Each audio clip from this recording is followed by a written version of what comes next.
থানাত ক'ব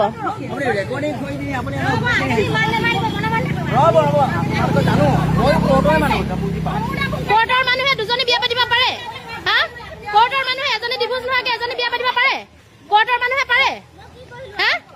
কোৰ্টৰ মানুহে পাৰে ৰখা কোৰ্টৰ মানুহে পাৰে কোৰ্টৰ মানুহে পাৰে দুজনী বিয়া পাতিব বাইক উঠা বাইক উঠা বাইক উঠা বাইক উঠা বাইক উঠা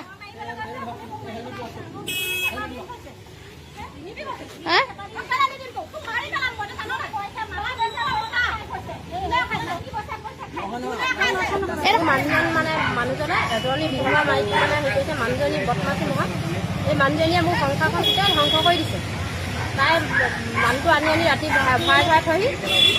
তাই মোক এতিয়া কলত মোৰ লগতে কাজিয়া লাগিছে মই এতিয়া বাইদেউহঁতৰ লগত হেৰি কৰি আপোনাৰ মানুহটোৱে কি কয় মোৰ মানুহজনে কোৰ্টত তৰণি কৰে কি নাম বিজয় গগৈ মানুহগৰাকীৰ নাম চুমি বৰা দত্ত ঘৰ ক'ত তাই ঘৰ তিনিকুৰীয়া আজি ক'ত ধৰিলে তাইক আজি তাই ঘৰত ধৰিলে এতিয়া আপুনি কি বিচাৰিছে মই এতিয়া তাইক আপোনালোকে সহায় কৰি তাইক মানে আমাৰ মোৰ মানুহজনৰ পৰা আঁতৰ কৰিব বিচাৰে হয় আমাক আজি হঠাৎ ফোন কৰিলে এগৰাকী বাইদেৱে নলকটাৰ জেকেটৰ স্বামী বিজয় গগৈ তেখেত আমাৰ লখিমপুৰ মহামান্য আদালতত তৰণি কৰে বুলি তেখেতে জনাইছে আমাক তাৰপিছত ক'লে যে তেখেতৰ স্বামী বোলে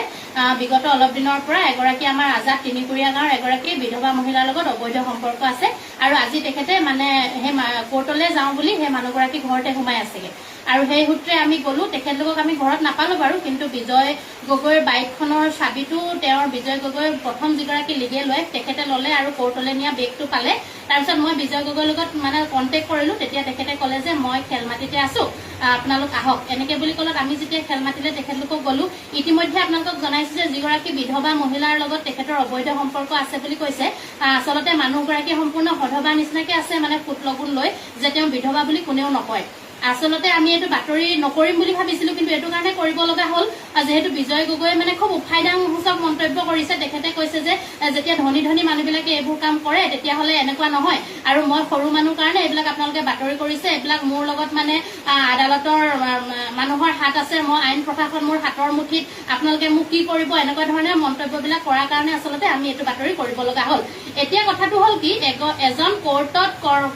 কৰ্মৰত এগৰাকী তৰণী তেখেত হ'লেওতো কোৰ্টৰ ইচ্ছা গতিকে তেওঁ এনেকুৱা এটা যদি 2 নম্বৰী কাম প্ৰথম গৰাকী পত্নীক যদি তেওঁ লিগেলি ডিভোৰ্চ নিদিয়াকে এগৰাকী পত্নীৰ লগত অবৈধভাৱে থাকে তেতিয়াহ'লে তেওঁ কি আইনৰ হুৰুঙাৰে সৰকি যাব নেকি গতিকে আমি ক'ব বিচাৰিছো আচলতে দুখ আমি প্ৰথমা পত্নীকো নিদো আৰু যিগৰাকী এতিয়া অবৈধ পত্নী আমি তেওঁকো দুখ নিদো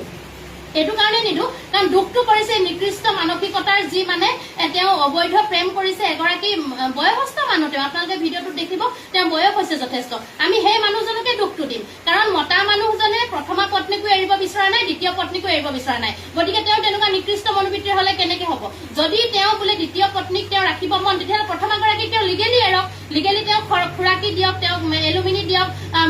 মাহেকীয়া মেইনটেনেন্স দি তেওঁ মানুহগৰাকীক এৰক এই মানুহগৰাকী তেওঁ দুমোজাত পেলাই থৈছে আৰু দ্বিতীয় যিগৰাকী সেন্দুৰ দি বিধৱা মহিলাগৰাকীক যিগৰাকী সেন্দুৰ দি পত্নী হিচাপে স্বীকৃতি দি থৈছে কোনেও নজনাকে লুকুৱাই চুৰকে ৰাখি থৈছে তেতিয়াহ'লে তেওঁ চুৰেই হ'ব লাগিব বিজয় গগৈক আমি চুৰ বুলিয়ে ক'ব লাগিব কাৰণ তাত আমি নাৰী কেইগৰাকী আমাৰ দৃষ্টিত আমি একো দুখ দেখা নাই এইটো কাৰণে দুখ দেখা নাই কাৰণ সেই মহিলাগৰাকীয়েও খুব বাধ্যত পৰিছে তেওঁ বাধ্যত বাই ফৰ্চ কৰি এই বিজয় গগৈ নামৰ পুৰুষজনে তেওঁৰ লগত 2 বছৰ ধৰি সম্পৰ্কত আছে এতিয়া কথাটো হ'ল যদি পুৰুষজনে তেনেকুৱা দুখ কৰিবলৈ হয় আইন ওলাই আছে ইউচিচি ওলাই আছে বুলি আমি শুনিছো আইন প্ৰশাসন কঠোৰৰ পৰা কঠোৰ হৈছে বুলি আমি শুনিছো আমাৰ বৰ্তমান অসমৰ মুখ্যমন্ত্ৰীগৰাকী তেওঁ এই বিষয়টোত খুব গুৰুত্ব সহকাৰে লৈছে বুলি শুনিছো কিন্তু এই পুৰুষবিলাকক কিয় নাকি লগাব পৰা নাই যি পুৰুষে ঘৰত এগৰাকী বাহিৰত এগৰাকী তেনেকে হ'লেতো নহ'ব এগৰাকীকে ৰাখক যিকোনো এগৰাকীক ৰাখক তেওঁ যদি তেওঁ বেয়া পাইছে তেওঁ আমাক কৈছে যে প্ৰথম পত্নী বেয়া যদি তেওঁ প্ৰথম পত্নীক বেয়া পাইছে তো লিগেলি এৰক কাৰণ তেওঁ 2গৰাকী কন্যা সন্তান আছে গতিকে সেই মানুহগৰাকী ক'ত যাব আকৌ কৈছে দ্বিতীয় পত্নীগৰাকীকো মই এৰিব নোৱাৰো তেতিয়াহ'লে সেই মানুহজনক তেওঁ ৰাজহুৱাকে তেওঁ গণধুলাই খাবলগীয়া হয় নে নহয় তেওঁতো ৰাজহুৱা স্থানত পিটন খাবলগীয়া মানুহ যদি তেওঁ এৰিব লাগে যিকোনো এজনীক এৰক আৰু এজনীক ধৰক গতিকে আমি প্ৰথমা পত্নীয়ে তেখেতে আমাৰ মানুহ খেলমাটি আৰক্ষী চকীত এজাহাৰ দিছে বিজয় গগৈৰ বিৰুদ্ধে প্ৰশাসনৰ ওপৰত আমি কেছটো এৰি দিছো আৰু এটা কথা আমাৰ জাগৃত নাৰী শক্তি অসমৰ ফালৰ পৰা ক'ব বিচাৰিছো যে এনেকুৱা পৰিস্থিতিটো ইমান বেছি হ'বলৈ গৈ আছে আচলতে দুখটো কাৰ সেই দুখটো কাৰ পুংখানুপুংখকে বিবেচনা কৰিহে আমি এই দুখটো খুচৰি দোষীক মানে শাস্তি দিব লাগে এই ক্ষেত্ৰত আজি যিটো আমি পালো ঘটনা আমি বহুত ঘটনা এনেকুৱা পাই আছো কিন্তু আজি ঘটনাটোত আমি সম্পূৰ্ণৰূপে বিজয় গগৈক জগৰীয়া কৰিম কাৰণ তেওঁ আইনৰ এজন মানুহ হৈ তেওঁ কোৰ্টৰ তৰণি বুলি দম্ভালি মাৰে নিজকে সেই মানুহজনে কিন্তু প্ৰথমা পত্নী একদম আজলি মানুহগৰাকী সেই মানুহগৰাকীকো তেওঁ এৰিব নিবিচাৰে দ্বিতীয় পত্নীকো এৰিব নিবিচাৰে গতিকে তেওঁ যি কৰে এটা কৰক আমি প্ৰশাসনৰ ওপৰত কেছটো এৰি দি আমি উচিত বিচাৰ হ'ব বুলি আশা কৰিম